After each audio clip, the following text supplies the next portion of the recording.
Hello and welcome to the New Zealand Business Show. I'm Lisa Williams and this show is all about innovative Kiwi businesses making their mark on the world stage. On today's show, an exciting lineup.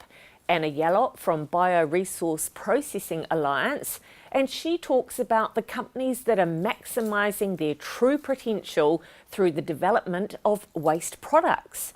Peter Cox from Harraways talks exclusively with us about the 150-year-old company and where it's heading.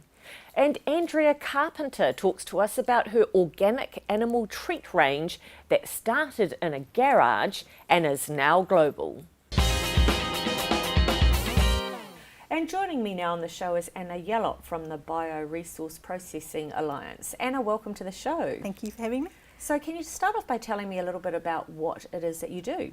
So I'm the General Manager for the Bioresource Processing Alliance, or BPA. And the BPA is a Ministry for Business, Innovation and Employment, or MB funded R&D program. So it's a 6-year program. We're just coming to the conclusion of our 6 years, and we were given $15 million over the 6 years. It's made up of 4 research organisations, so AgResearch, Plant and Food Research, Callaghan Innovations Research, and Scion. And we also work with universities as well. And we take biological primary sector byproducts and sort of secondary streams and try and turn them into high value products for export. Wow, so that's quite an interesting field. Very, very diverse. Yes. So what sort of businesses marry up with these particular programs? So a range of businesses, whether it's the growers who might make horticulture products, say for instance, processors in particular, so the people who might take those horticulture products and then turn them into products. We've got companies who want byproducts from companies, so it might be aquaculture waste or secondary streams, and then another company will take that stream and make it into a product themselves, so a whole range of people along the value chain. And where do these products end up? Oh, well, we have an export focus principally, so the idea is to help generate another $100 million in export revenue for New Zealand. And so we ideally want companies that are sort of exporting, but a lot of the companies tend to sort of do a soft launch into the New Zealand market first as a way to kind of get their product into market, prove it a little bit, especially if they haven't necessarily broached into the international market on their other products. This is a nice way to sort of soft launch. So it's sort of dip your toe in the water? Yeah, sometimes for some companies, and then others, if they've already got established networks internationally, they'll go straight into the international markets too, which is great. So for example, in the horticulture sector, I mean, obviously we've got a huge growers market. You only need to look at Hawke's Bay to see the abundance of fruit and vegetables. Yep. So what particular areas do you sort of look at to then supply globally? So what kind of products are we looking at? Yeah, so a lot of fruit products at the moment. So they might have products that aren't good enough to sort of go into the export market as a fruit in its own right. So some of the growers might be looking at ways to sort of save on costs from dumping stuff or giving stuff away or selling things cheaply, like they might be giving it to pig farmers, for instance, or just dumping it if they have to. But they're always looking at ways to kind of do something a little better with it, either to save costs or make money, or to broaden their product range as well. So coming into producing something that isn't just a raw product, but maybe doing packaged products, fruit opportunities, and nutraceuticals, things like that. So quite a range. So we're talking about like the second grade type products? Yes, absolutely. Yeah. Yeah. Okay, and with the aquaculture market, I mean, obviously seafood is a huge market for us, and exporting to Japan and Asia, for example, is also a big area for us. So what are we looking at here? Power, or are we looking at? Power would be a relatively small thing. We have done projects around power shells, to be honest. Yeah. So that was one power opportunity we had, but it's a relatively small volume we're looking at. We tend to focus on things that are really big volumes, so we're avoiding things that are getting dumped or going to landfill, tons and tons of volumes there. So for the seafood industry, they tend to do something with everything. They do, whether they make oils or fish meals and things like that, but it's about moving those products up the value chain to get more value for the growers, if you like. Mm-hmm. So you talked about the fact that you got $15 million, and obviously you also then said you're trying to make $100 million So growing obviously that whole market. Yep. Quite a lot of money to sort of play around with. How do you pick and choose who you want to work with? Yeah, that's a very good question. So we've done 147 research projects. So part of those projects will be with companies. Part of those ones will be just the scientists thinking of ideas to do with byproducts, which we can then partner with companies, or the research organisations can develop further. We also fund studentships as well, so a lot of our money have gone into funding PhDs and masters projects as well that don't necessarily have an economic outcome so much as building capability in young scientists in New Zealand. But in terms of choosing projects, we have a sort of stage gate process for doing projects.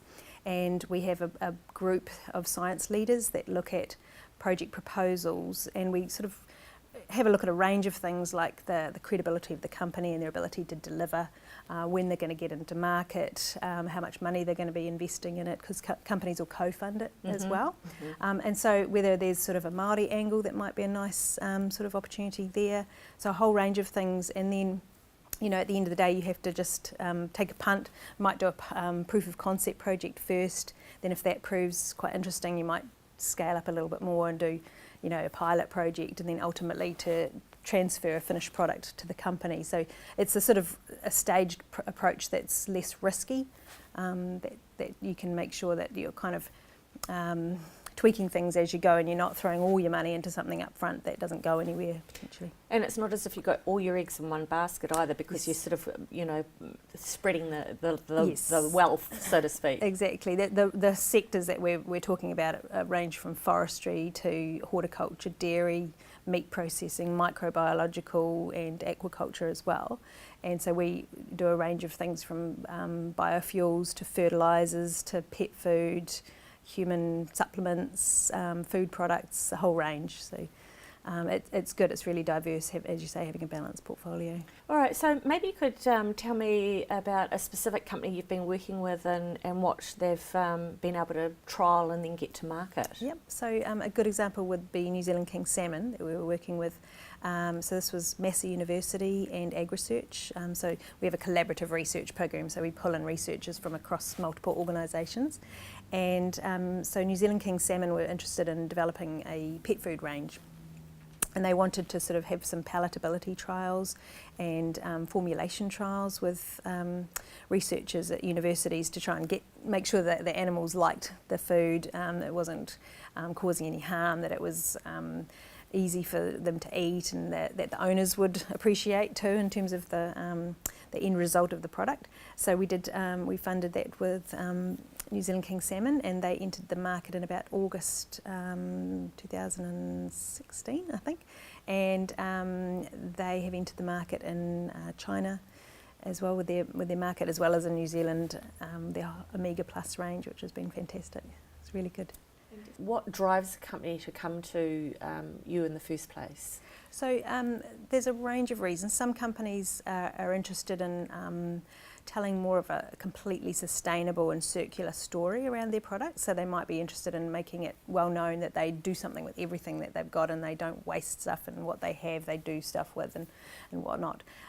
For a lot of other companies, it's just that the cost of doing what they've done to date in terms of getting rid of their byproducts isn't really effective anymore. So it might be that the cost of water to get rid of stuff is a pain, or regulations, you can't spread stuff on land, or dumping costs have gone up, or that sort of thing. So initially it's a way of saving costs, and then they start to sort of think, well, maybe we could actually find some value in this byproduct that we've got, and maybe we could actually make some money for the company too. So that's as a nice little added bonus that they start to think that they could be doing something more with their products, which also is a good story for them in the end in terms of their customers and what they can say about their business, which is great.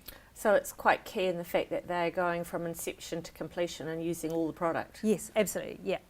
It's a whole of resource kind of approach, which is very in vogue at the moment, which is great. It's good for the environment, and it's good for companies to be able to do that and make some money from it, which is excellent. Anna Yallop, thank you very much for coming in tonight. Thank you.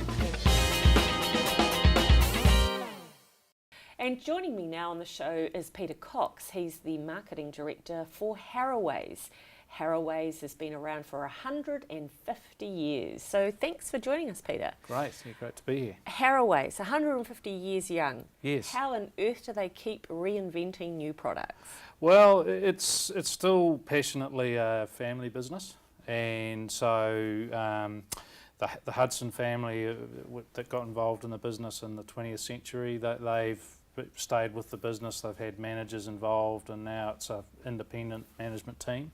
But really, it's about having the right people in the business. So we've got a product development manager. We keep abreast of all the trends and consumer trends and things that are going on. Our aspirations to obviously do what we do and oat expertise around breakfast, but actually branch out more into the oat food business. So what we've got coming up actually in the next couple of months is an exciting new snack launch for us. Wow. So I guess, to answer your question, it's probably about having the right people in the business, but also being abreast of what's going on in the marketplace and being, I suppose, aware of what your skill sets are, and oats is obviously something that's pretty dear to our hearts. So traditionally, I remember Harraways as, oats porridge in the morning, hot, nice, warm, especially in those cold winter mornings. Yes. But it's kind of progressed a bit since then. Yes, it has. We produce oats, rolled oats, in very much the traditional Scottish way. Using steam and rolling and kilning and all of those things. But we've introduced new flavour profiles mixed in with the oats, and certainly our single serve range that we do.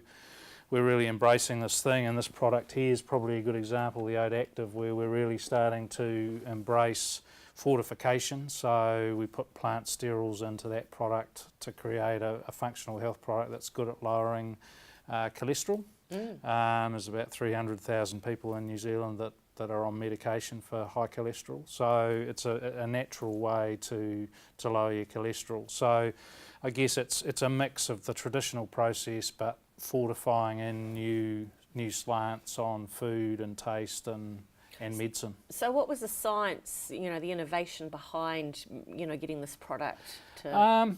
It initially was a joint initiative between us and a leading pharmaceutical company that actually came to us with an idea. Yeah. And they actually pulled out. So for us, we thought, well, this has got legs, and we'll just keep going with it.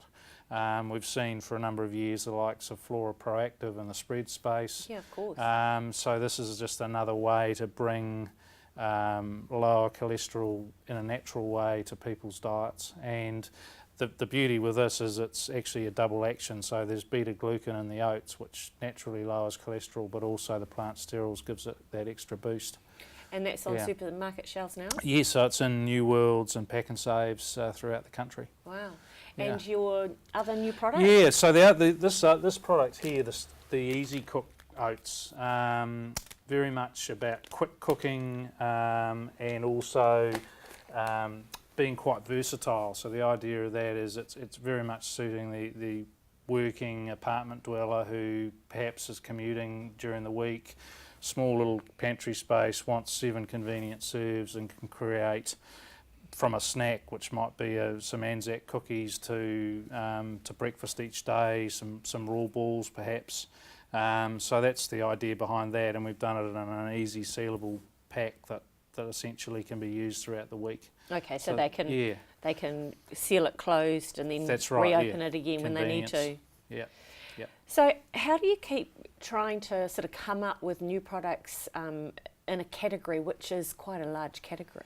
Yep, I think really it is about looking at both the domestic market and international in terms of flavour, food trends, what people are doing in terms of their eating habits. I mean, we know that more and more people are eating on the run, portability is a big thing. So we know there's a real internationalisation of flavours. So, for example, Asian flavours are coming in, there's lots happening with spice and that sort of thing. So, and there's this blurring between sweet and savoury and a mix. So what we try to do is mesh those trends in with what we know is essentially a breakfast occasion, and really create something that we know will work for what is the New Zealand demographic first. We do some export, so we also tailor make what we do a little bit to the export markets as well as and where. Which was going to be my next question. Yeah. How big is your export market these days? Yeah, look, it's a pretty small part of our business at the moment, probably less than 5% of it. Aspirations probably to get it to around 10 to 15% of our business, but we still want to proudly service the local market first and foremost, so export's probably a little bit more opportunistic for us. But our focus is definitely Southeast Asia, so China, Hong Kong, Singapore, Malaysia, and those markets do have both quite an expat community as well as the locals themselves. And you bought a wee while ago Nicola's Organics. Yes. So you've got that sort of cereal category and muesli line as well. Yeah, so obviously predominant part of our business is hot breakfast, i.e. oats and porridge, but a big part of breakfast is clearly the cold side and muesli, and there's been a real growth in that organic muesli space, the free from space, so gluten-frees, those types of things.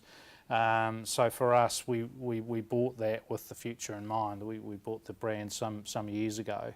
And it was all about positioning ourselves in readiness for the muesli market to explode.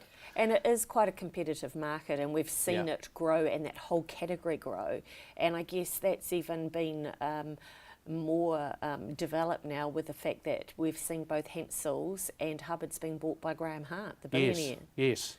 So, we see that as an opportunity actually, because I suppose we've shown localness and provenance to Dunedin. Very much two traditional families have been involved, and we're proudly passionate of that, and we want to hang on to that.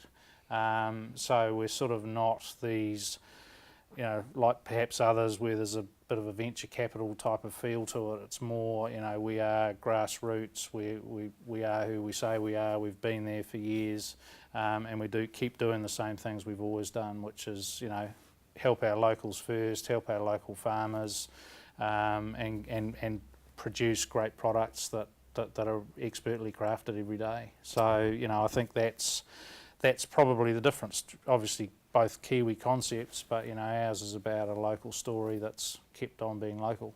And of course you've been supporting local growers in that whole grain area for some time, which obviously there's quite a huge area down there in Canterbury to support. Yep, so our story is very much Otago Southland actually. Oh, okay. And what we have got is probably 5 or 6 key suppliers who are really long-standing relationships, so we're talking well over 60, 70 years. Wow. And so, that's great when you get to that type of situation, because obviously you know very well how those people work and what their drivers are, and similarly they know our sort of buttons to push, I guess. And so from the point of view of good relationships and working together, it's a pretty good base to be at. And it all rolls up into the oats. Yeah, that's right. Yeah, exactly. Fantastic. Yeah. Well, Peter, it's been an absolute delight having you on board, and we wish you well with your new products and your new launches, which are coming out shortly. Thank you. Thank you very much. And joining me now is Andrea Carpenter, and she is the director of Pacific Organics. Pacific Organics is all about doggy treats. So, Andrea, welcome to the show. Thank you. And look, what an amazing array of beautiful products we've got here. So maybe you could start off by telling me how you set the business up.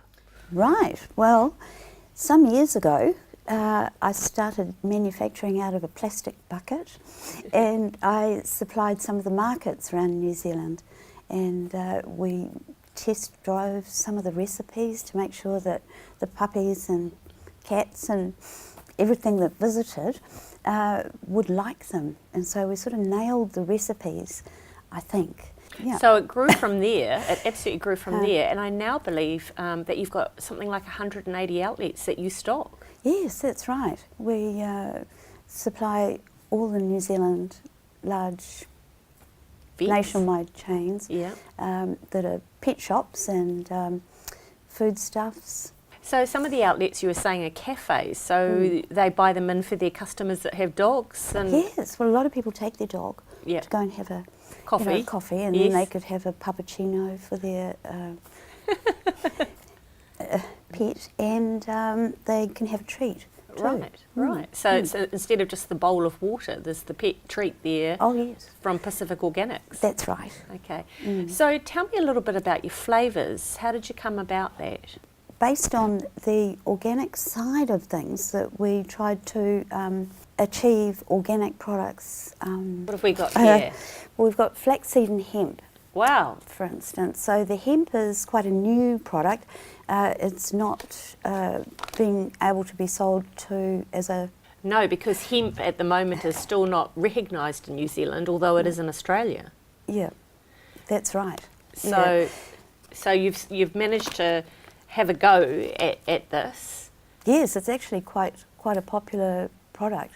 Right. Yeah, we've headed towards ingredients that have high nutritional value, or like with the black soldier fly larvae, this has got huge protein, Right. nearly equivalent to chicken. So or, this is the black soldier fly here. Yes. So it's it almost looks like black pepper or cumin or something like Yeah, that. So what, do they so- grind them down or something? Yes, that's right. It's ground down. The flies, they're bred Yeah. and chilled down in the freezer, as I understand it, and then it comes to us in that powdered form, Wow. which is quite neat. And it's got a particular smell about it that is quite unusual, and it's not distasteful. It's sort of like mushrooms, I suppose. Oh, okay. And the puppies just love it. Look, with some of the products here, you've also got possum pie. So that's obviously a really good doggy treat for perhaps some of the larger dogs as well. Yeah, some of the different ones, like the wild food that we manufacture, has possum, venison, rabbit, wallaby, and these are problem Pests. pests down, Yes. in particular in the South Island. Yeah. And we can use them, and they're very well appreciated. So obviously you've got a great dog range, and you've also got a cat range, and you've got a horse range. Yeah, horse and pony. Right. Yeah. And it's peppermint. We have apple Right. with cinnamon. Yeah. And sea biscuit. Yeah, Wow. which has spirulina and mussel extract and... Okay, so all of those oh, really yeah. rich minerals. Good for seniors. Yes. And we also have in the dog range. And apples, of course, horses always love apples. And how did you sort of trial them? Obviously, just make them and give a few to some of the horses to see what they thought? Oh yes, well we're quite lucky. Our factory is just opposite the country park in Matakana. Yes. And there's a lot of horses there.